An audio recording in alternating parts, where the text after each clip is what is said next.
हे महर्षियों, जब पार्वती की तपस्या ने तीनों लोकों को विचलित कर दिया, तब देवताओं ने भगवान शिव की आराधना की। वे सब मिलकर बोले, हे महादेव, पार्वती केवल आपको पाने के लिए तप कर रही हैं। उनकी भक्ति अटूट है, कृपा करके उनकी तपस्या को सफल बनाइए। भगवान शिव ने उनकी भक्ति की परीक्षा लेने का निश्चय किया। उन्होंने एक योगी का रूप धारण किया और पार्वती के सामने प्रकट हुए। हे कन्या, तुम इतनी कठोर तपस्या क्यों कर रही हो? यौवन से पूर्ण सौंदर्य में अनुपम हो। ऐसा कौन सा वर है जिसे पाने के लिए तुम इस प्रकार शरीर को कष्ट दे रही हो? हे मुनिवर, मैं केवल महादेव को ही पति रूप में पाना चाहती हूँ। उनके सिवा मेरा जीवन व्यर्थ है। अरे, शिव तो विरागी हैं, जटाधारी हैं, श्मशान में निवास करते हैं, भस्म से शरीर को ढकते हैं। ऐसे भूतनाथ को पति रूप में चुनना उचित है? राजकुमारियों को तो सुंदर सुशोभित राजसी वर शोभा देते हैं।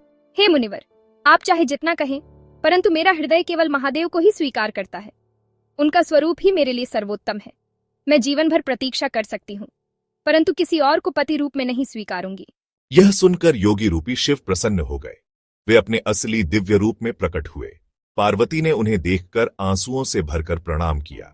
देवी, तुम्हारी भक्ति, तपस्या और अटूट संकल्प से मैं प्रसन्न हूँ। अब शीघ्र ही हमारा विवाह होगा। इसी बीच देवताओं ने कामदेव से भी प्रार्थना की थी कि वह तपस्या में लीन शिव को मोहित करें। ठीक है, मैं अपने पुष्प बाण से शिव के हृदय में प्रेम जागृत करूंगा। कामदेव ने वसंत ऋतु को बुलाया।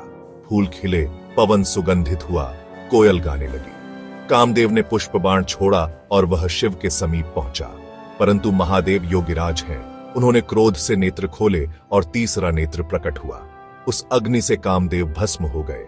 हे महादेव, कृपा करें। कामदेव ने यह कार्य केवल हमारे अनुरोध पर किया था। देवगण, चिंता मत करो।